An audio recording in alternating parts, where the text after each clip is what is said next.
चाहिए बात आप तो तुम्हें मन को पैसे लगा दो हमें क्या इंसाफ करते हैं और बोलते हैं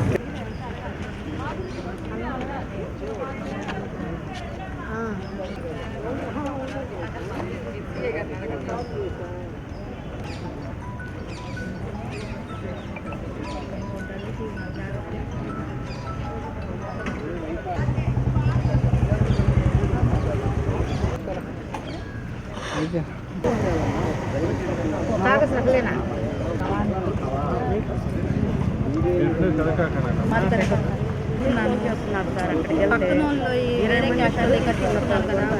మంది ఫోన్ చేస్తే భయమే కదా కొడతానంటే ఉన్నారు పిలవండి ఒకళ్ళు పోయి కంప్లైంట్ ఇవ్వడానికి అందరినీ రమ్మంటున్నారనండి అవునమ్మా బయట ఆపింది ఎవరమ్మా రావచ్చు కదా అందరూ ఎందుకు ఆపారు బయట ఆపుతున్నారండి కంప్లైంట్ ఇవ్వచ్చు కదా అందరూ కానీ మీరు తీసుకోండి టోటల్ 40 లక్షలు ఇచ్చావు 40 లక్షలు ఇచ్చాను మిగతా జనం దగ్గర వసూలు చేసావా మొత్తం నేను ఓకే ఎంత ఇచ్చావు కెమెరాల వైపు బాధ సార్ మాకు మా బాధకు 2 లక్షలు 5 లక్షలు అట్లా మొత్తం పోగు చేసి ఎంత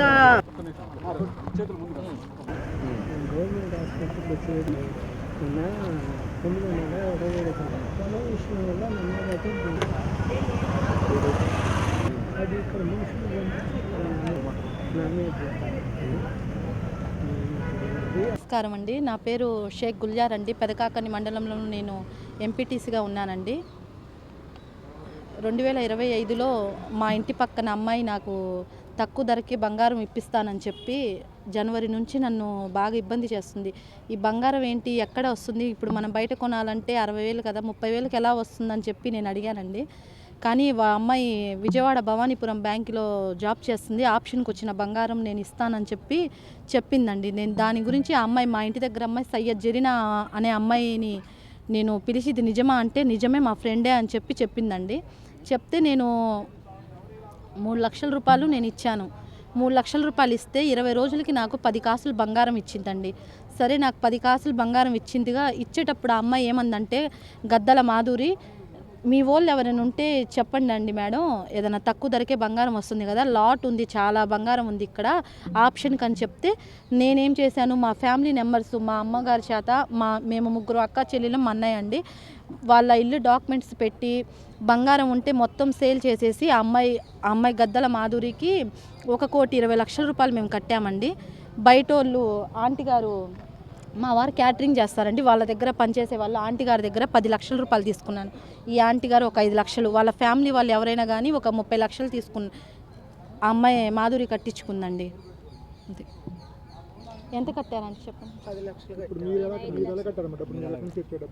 ఏంటి సార్, నేను సార్ నా డాక్యుమెంట్ ఇంటి డాక్యుమెంట్ పెట్టాను సార్. నేను సేల్ డీడీ 20 లక్షల రూపాయలు చేశాను సార్. నా పుట్టింటోళ్ళు నాకైనా మా అమ్మాయికైనా 20 కాసులు బంగారం ఇచ్చారు సార్. నేను ఆ బంగారం సేల్ చేసేసి 20 లక్షలు తీసుకొచ్చాను. నేను 40 లక్షల రూపాయలు కట్టాను సార్. మా అమ్మగారు అయినటువంటి షేక్ బుజ్జి 10 లక్షల రూపాయలు కట్టింది సార్.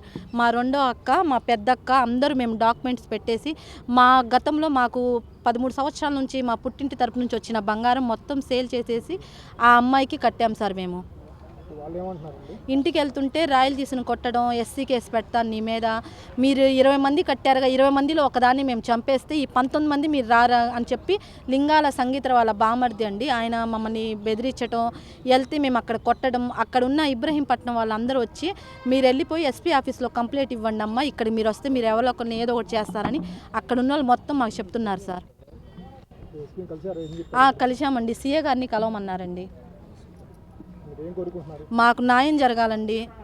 మేము చాలా మాకు ఇప్పించే మేము చాలా పేదవాళ్ళం అండి, మాకు న్యాయం జరగాలండి. అది లక్షలు దాచిపెట్టుకున్నాం డోకరాలో. నేను నా కాళ్ళు డోకరాలో ఉన్నాను. చెరు 5 లక్షలు తీసుకున్నాము. నా మనవరాలు పెళ్లి చేద్దామని తీసుకొని వెళ్తే బంగారం ఇప్పిస్తారని చెప్పింది ఆ అమ్మాయి.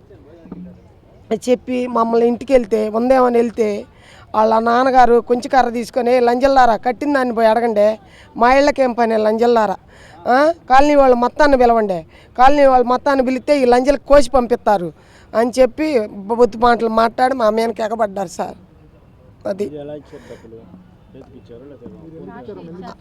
క్యాషే ఇచ్చాము మేము.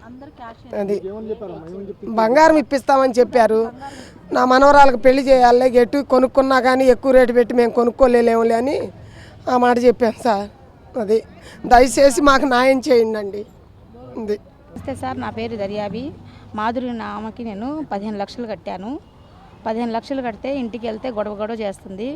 ఎవరు నువ్వు ఏందని ఫోన్లు చేస్తే ఫోన్లు ఎత్తట్లేదు. కానీ మాకు న్యాయం చేయాలి మీరు ఎట్లాగైనా సరే. మేము చాలా ఇబ్బంది పడుతున్నాము. మా బాధలు మేము రోడ్ల మీద పడిపోయాము.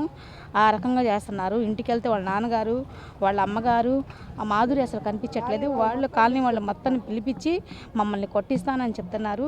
కానీ ఇది ఎక్కడ న్యాయం అండి చెప్పండి మీరు. మేము కట్టుకున్నాము డబ్బులు. మేము కట్టి అయిందండి 6 నెలలు 7 నెలల దాకా అయింది మనం కట్టి. సరే ఏదో ఇస్తారులే, ఎట్లాగోట్లా ఇస్తారులే అని మేము ఆగాము. కానీ వాళ్ళు ఇవ్వట్లేదు. సరే ఇంటికి వెళ్ళాము. ఇంటికి వెళ్తే మమ్మల్ని కాలలేసి తొక్కుతాను అది ఇదని తిడుతున్నారు సార్. మమ్మల్ని న్యాయం చేయండి మీరు. సిఏ గారిని కలవమన్నారు. సరే కలుస్తామని చెప్పాను సార్. వెళ్ళి కలుస్తాము, అక్కడ కూడా మాట్లాడతాము. అది మాకు న్యాయం చేయండి.